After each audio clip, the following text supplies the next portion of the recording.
السلام عليكم، ازيكم يا حبايب قلبي الحلوين؟ عاملين ايه النهارده؟ اهلا بكم في قناه جنى وسومه. النهارده زي ما عودناكم هنعمل لكم وصفه سهله وبسيطه.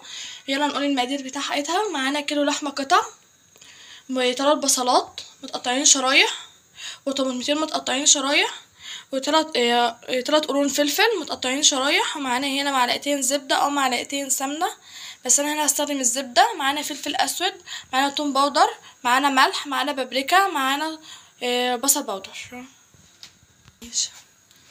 واكلتنا النهارده جميله. خمنوا بقى هي ايه؟ النهارده هعمل لكم كباب حله. يلا، اول حاجه لازم يبقى معانا طاسه سخنه على درجه حراره عاليه. هننزل دلوقتي بمعلقتين الزبده، الطاسه السخنه، وهنسيبها تسيح زي ما انتم ما شايفين كده.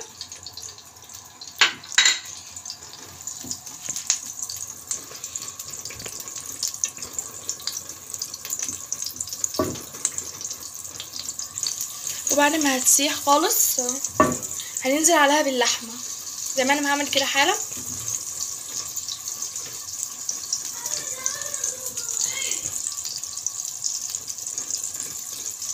دلوقتي اوصل كده الزبده ساحت، هننزل عليها بقى باللحمه زي ما انتم ما شايفين كده.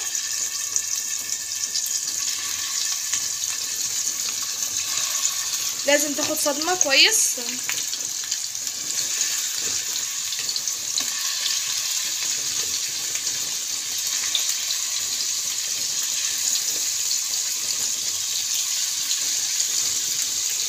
زي ما انتم شايفين كده لازم نخليها تاخد صدمه كويس جدا، وهنسيبها على نار هاديه لغايه ما تنزل الدم اللي فيها. زي ما انتم شايفين كده احنا خلاص حطيناها على النار ورصيناها كويس في الطاسه. دلوقتي بتاخد صدمه، واول ما تلاقوها على طول بدات تكش كده زي ما انتم شايفين هنقوم جايين مقلبينها كويس. خلاص كده خدت الصدمه على الجنب زي ما انتم شايفين كده. نبدا نقلبها بقى زي ما انتم شايفين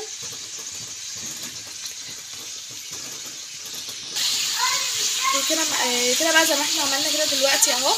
عملنا تمام زي ما انتم شايفين كده. قلبتها على الجنب التاني اهي، سايبينها تاخد صدمه عليها. بصوا شفتوا خليناها عامله ازاي؟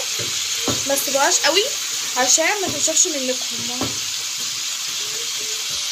بعد 5 دقايق كده على النار، بعد ما خليناها خدت الصدمه على الوشين، هننزل عليها دلوقتي بالبصل زي ما انتم شايفين. وتاكدوا ان النار هاديه.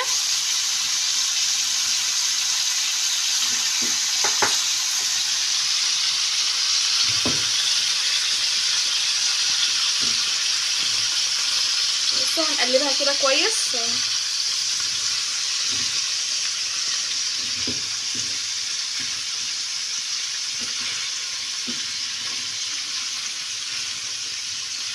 نفضل نقلب فيها كده لغايه ما البصل ما يكرمل معانا زي اكنه بيدبل كده.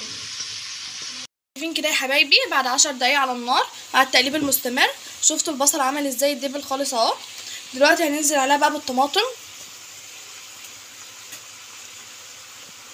ونقلبها كويس.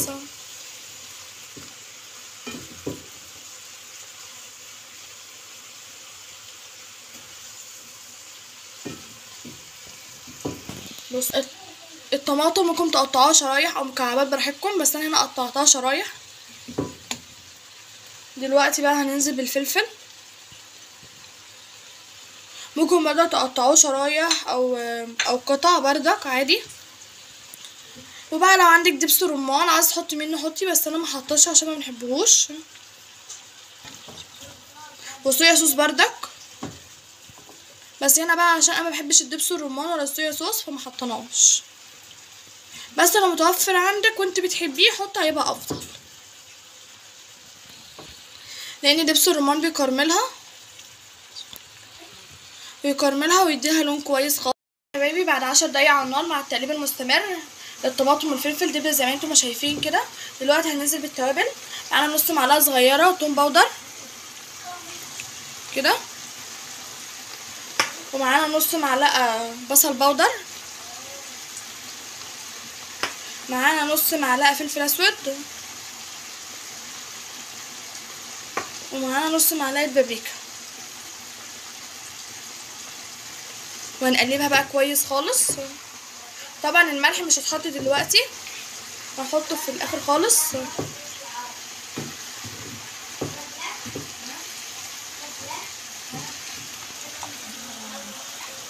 الله، الريحه بتاعتها بقت تحفه بعد ما حطينا التوابل. بصوا بقى هنقلبها كده كويس جدا عشان التوابل. بصوا بقت عامله ازاي.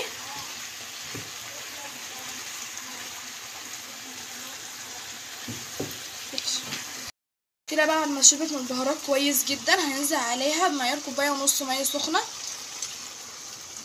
بصوا ونقلبها كويس بقى.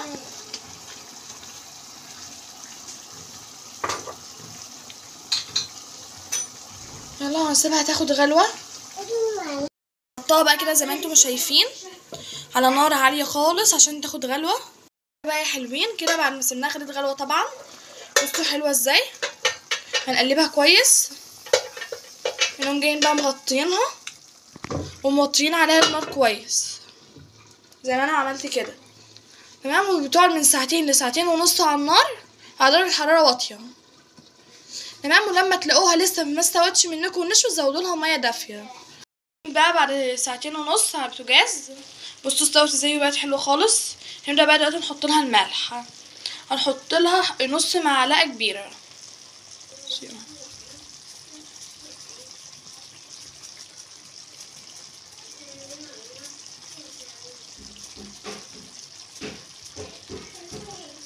هنقلبها بقى كويس خالص. شفتوا بقى شكلها حلو ازاي. بصوا هنقلبها كويس خالص حلو كده زي ما انا بقلب.